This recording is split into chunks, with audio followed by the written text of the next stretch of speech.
that if you see a puma, because you're lucky to see one, you don't see them, you usually, well, you don't hear them, you see them.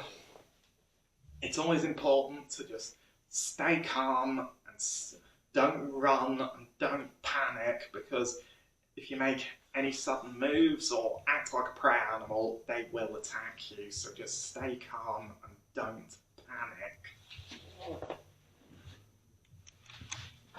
Here is the range of the pumas of the Andes, because the Andes stretches all along South America, making it the longest mountain range, and around about here is the Torres del Paine National Park, which is the best place in the world to see pumas. Now, the next animal I'm going to show you is probably South America's strangest creature. It is the Giant Anteater. The Giant Anteater is one of the most bizarre creatures in the world.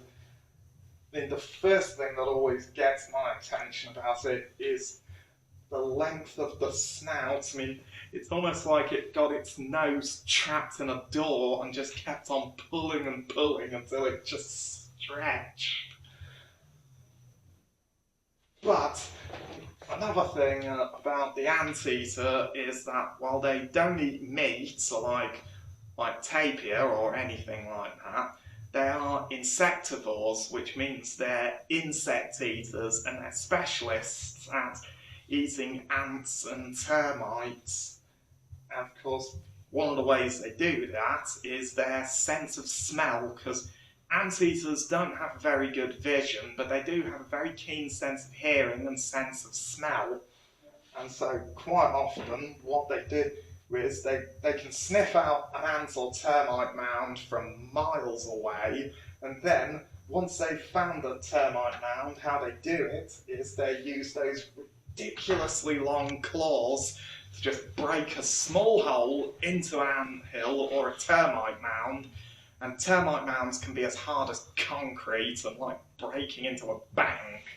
But using those claws, they break a tiny hole, stick their snouts in, and then use their ridiculously long tongue covered in sticky mucus to lap up thousands of termites or ants in a second. And they actually have a nifty trick, which is right before the fearsome soldier termites start biting, the anteater will only be at an anthill or a termite mound for a short period of time, and then, right before the soldiers start biting and attacking, the anteater just shrumbles off towards the next ant or termite mound. And anteaters are found in the grasslands and the forests of South America, and of course in the Pantanal, which is the largest wetland on Earth, as anteaters have actually been documented there coming out at night time or when it's a lot cooler. And they've even been documented climbing trees, which was absolutely unheard of. And of course, another thing about anteaters is that ridiculously bushy tail. I mean, but of course, where they live out on the savannah, it tends to be very, very hot during the day, and there's rarely any shade. So what they'll do is they'll use that ridiculously bushy tail as a parasol to just hide themselves under it and give themselves some shade. And of course, you shouldn't really be fooled by their insect diet, because anteaters are actually considered one of the most dangerous animals in South America. For one thing, they can stand as tall as a man, and they've also been known to use their enormous claws to kill jaguars and even humans in what's known as a death hug. And that's quite often if they're frightened, cornered, or are protecting young. And of course, but quite often, if an anteater picks up your scent, it'll just move away.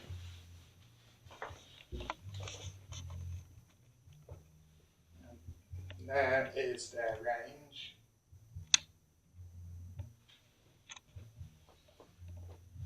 Now, the next predator I'm going to show you is probably South America's largest reptile. It is the Black Caiman. Now, Black Caiman are in the alligator family, and of course that's the same family as crocodiles, called the crocodilians. And how you tell it's an alligator is looking at the snout, because alligators have short, broad and more rounded snouts than crocodiles.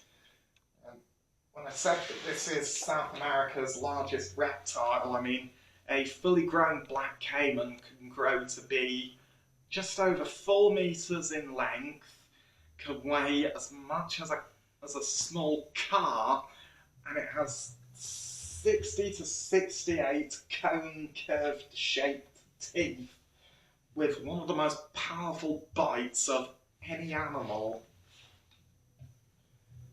And of course, Black Caiman are mostly fish eaters, so they mostly feed on things like piranhas, catfish, barramundi or arapaima or other large fish.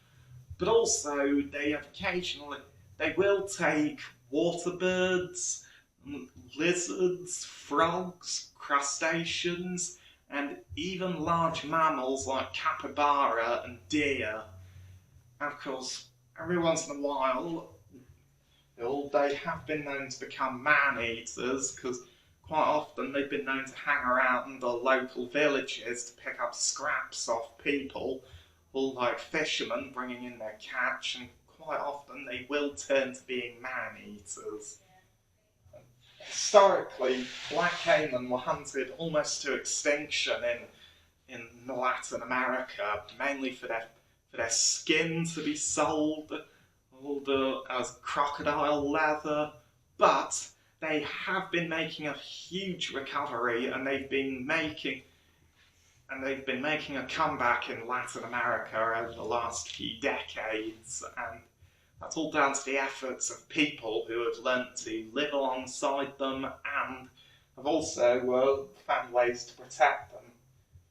Of course, like all members of the crocodilian family, they have a very, very keen sense of smell, sight and hearing, but running along the lips of the Black Caiman, they have special senses that can pick up vibrations in the water, which can either be the wake of a fish, the vibrations of an animal drinking at the waterside, or even a panicky, struggling animal.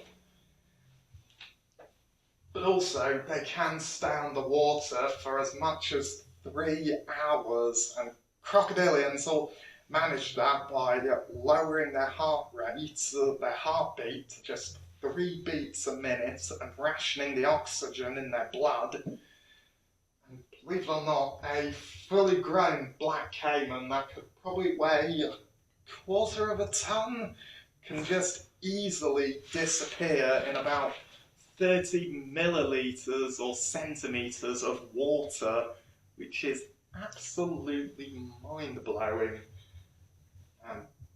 Like many crocodilians, Black Caiman do most of their hunting at night, and that's always an advantage when you go out looking for them, because like all nocturnal animals, they have a layer of cells at the back of their eyes that enhance their night vision, and of course many animals give eye shine at night, and in crocodilians, their eye shine is bright ruby red. It's almost like someone's got a burning hot coal. As you can see here, the eye shine is bright ruby red. And that's always a dead giveaway with crocodilians. And like all members of the crocodilian family, these animals have been around on the planet virtually unchanged for probably more than 200 million years. And of course, these animals managed to outlast the dinosaurs and survive the ice ages, which is absolutely mind-boggling.